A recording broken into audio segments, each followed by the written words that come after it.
our form builder.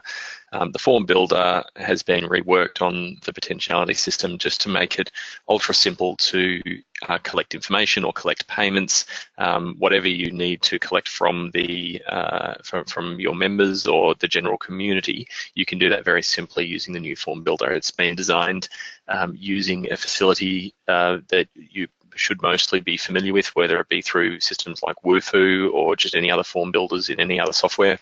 It's all very much drag and drop and quite simple to use. So just to start with, let's have a look at some examples of how clients are already using it.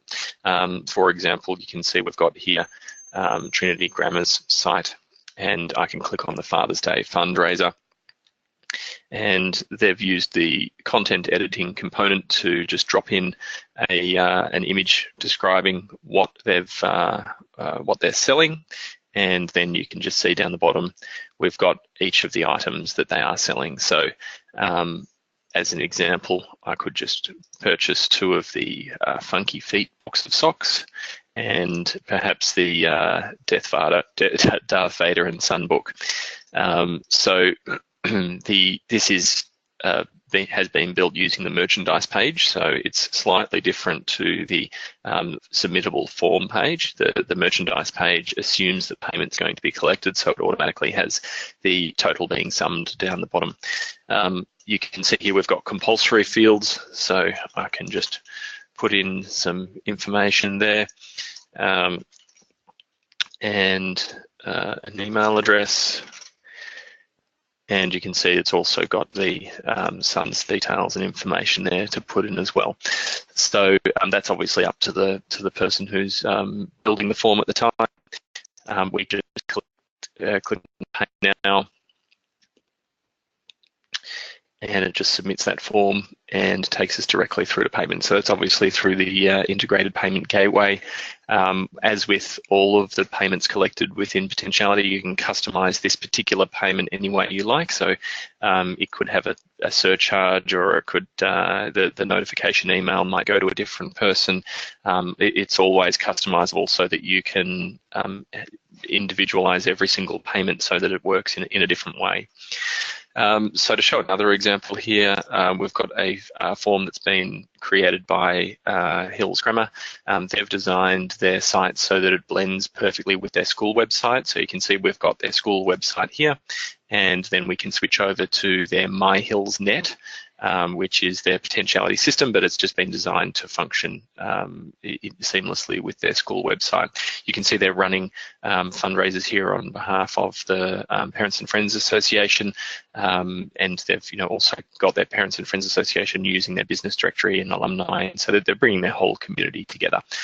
If we have a look at the actual items made available here, for the PAFA, you can see we've got some fundraisers running down the bottom. So they're running their spring fair, we've got their gift stall, tea towels, etc. So obviously we can just go through and have a look at the Father's Day gift stall, and that's just an example of a form that's been built for them.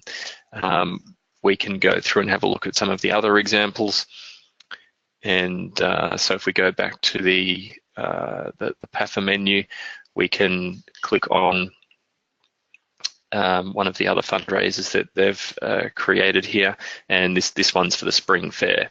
So they're selling ride tickets and picnic blankets. So it's just lots of different examples of collecting information or collecting payment, and you can obviously set that up to collect whatever you like. So if we just scroll down here, you can see they've got, again, the information being collected, and for the items being purchased, and the child's details.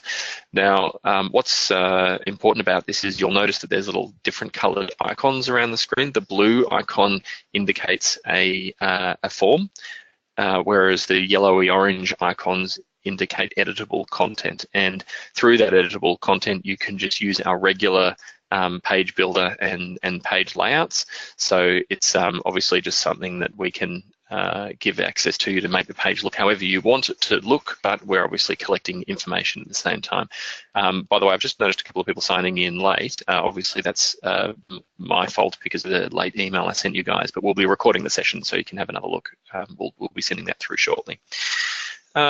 So that's just a look at a few examples of how some clients are collecting information and collecting payments for different things. Obviously, this works in parallel with the event system. Obviously, through the event system, you've got some more specific types of events that you can customize to run, limitations on registrations and things like that. But this is a broader facility where you can really collect information or sell anything. So let's just go through an example of how to set that up. So I've just logged into one of our demo sites at the moment.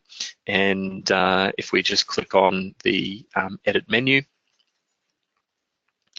and this is just the regular menu editor that you have access to at all times. And I might create, we might sell, socks or something like that. So from the menu type, if I'm going to be selling something, then we are going to choose a merchandise page. If we were just collecting information, so maybe just a contact us form or a survey or whatever it might be, then you could just create an editable form. But for the purposes of what I'm doing right now, we're going to create a merchandise page.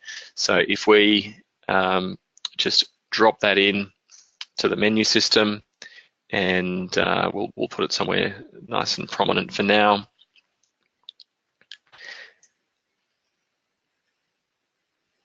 And there we have it. So it's as simple as that to actually create a new page, and we can then drop that in and save it.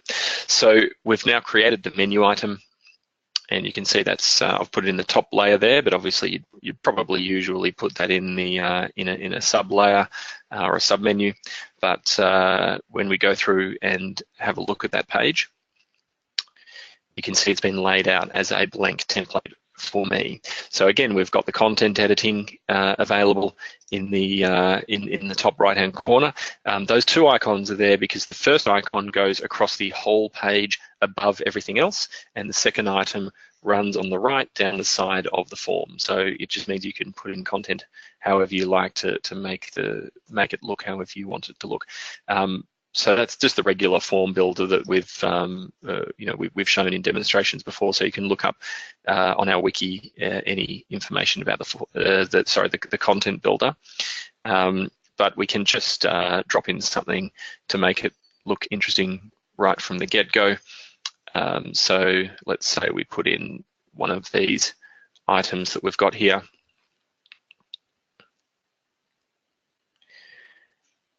And we can just drag that in.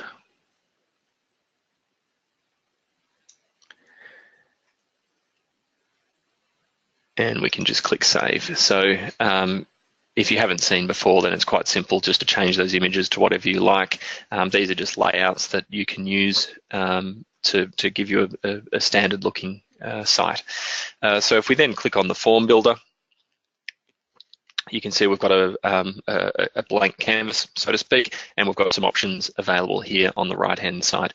Probably the most commonly used field for building a form would be the select drop-down. So we can just click and drag that into the form, and that gives us a default layout for a select drop-down. You're seeing the form here as it will appear on the screen. So maybe if we put in another select, and then maybe let's put in a header, and we can double click on any of these forms to put in further information. So for the label, we're going to say, purchase socks. And you can make it a different type of header here. H1 is the biggest, H3 is the smallest. We've got the options up in the top right-hand corner, so every time you hover over an element of the form, you will see these options. Starting from the right, you can remove this element. next along, you can copy this element, so it just makes an exact copy. Or we can edit it. So let's click on the edit icon, and you can see that's what actually brings up those extra options. And the last icon there is to show the advanced options. So obviously the heading is quite a simple one, but I'll show you the advanced options in one of the other items. So let's go into the first select option. You can double click, by the way, which is a shortcut to edit each of these items. So either click edit or double click. And just to give you an idea of the advanced options, you can see when I click on advanced, we get the helper text and we get the required, and I can click on that and those items disappear. So obviously only if you need them, but otherwise these are the key items that you're going to be choosing from. So what we might say here is choose some socks, which is just a label. So you can remove that altogether if you don't need a label. You'll see how that all lays out. Then this is the name of the item. So this might be box of socks, but perhaps we say box of red socks. There's a few ways of doing this, but let's just say to start with, we go 0 and the cost of that is 0. We might say 1 and they're $25 a box, and then 2. And what we do here is the system will figure this out intelligently. You can either put 2 and then 50, but what happens if you put 2 and 25 is the system works out that you're talking about items here, and so it'll carry through to the gateway 2 of 25 items. But we could write here 2 boxes for 50, and what that enables you to do is do a discount. So if you're doing 2 boxes for 40, then we can put in that specific. So if you wanted to be just extremely explicit about how you set these up, we could say 1 box for 25, 0 boxes for 0, obviously, and you can say all these items explicitly. Yeah, as I said, there's a little shortcut there that the system will recognize that if you're putting in numbers and putting the same cost for each, it'll figure out that you're wanting 2 of these items. You can have multiple selections there, so you can see that. So that'll actually, in certain circumstances, if you were selling, let's say, red socks, green socks, and blue socks in one drop-down, you could let people select each of those independently, so they get 1 box of each. And down the bottom, you can see we've got the for payment option here. Now that's important because you're going to have some fields that are going to calculate what the payment of the field is, and you're going to have some fields that are just for information. So this field is very much for payment, and so we've set that all up correctly. I'm now going to collapse that down, and you can see how this is starting to look. Just one of the other items here that you can see, if we turn on the advanced fields, we could have helper text saying, just choose from the drop down. This is text that will display in this little question mark that you see, and you can see that it's showing the text as I type it. So this is just a little bit of help information if people need to be talked through it.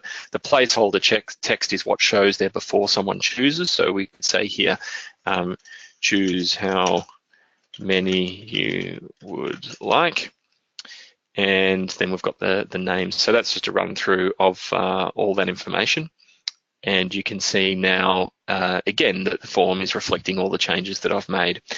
Just to keep this simple, I'll remove that second box, and I'm going to click on your details. So your details is actually a group of fields. So it's just populated everything that you might need to collect information off these people, and you could just leave it like that straight off the bat, but some of our clients like to make these fields compulsory. So I'm going to open that up, turn on the advanced fields, click required, close it down, turn on the next one, turn on advanced fields, click required, close it down, and then do the same for the last. So we don't make it compulsory by default, but obviously you can just enable that quite simply. So there we have it. We've got the purchasing of socks, putting in their details that's compulsory, and you've got some other options there. They're all pretty self-explanatory. They're very much the same type of format.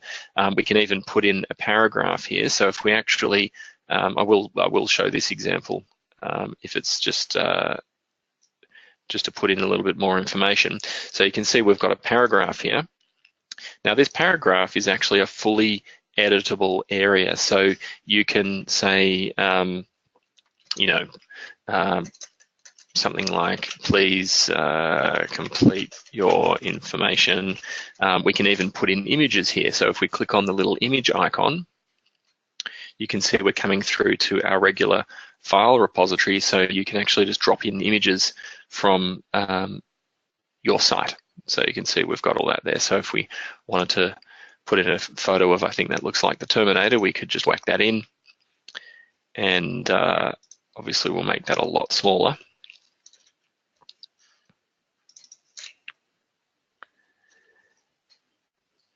And click OK. So sorry, I'll just make that smaller. And there you go. So that's all done for us now. We can then close that up and click Save. Okay, so we've now created our form. You can see we've got the purchase socks. How many would I like to purchase? 1. You can see the total has just added up. We can then put in the payment information.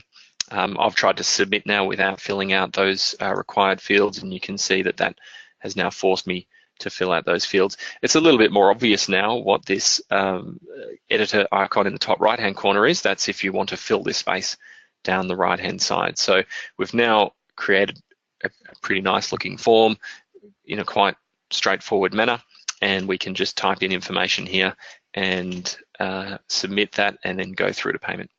So look, that's all we really needed to go through today. It's quite a short demonstration. Obviously, if you have any questions, please type them in to the chat window now. But obviously, if you want to carry the conversation offline, just shoot us through an email or give us a call in the office. But anyway, once again, apologies for starting the webinar a little bit late today, but I'm hoping that you all found it beneficial.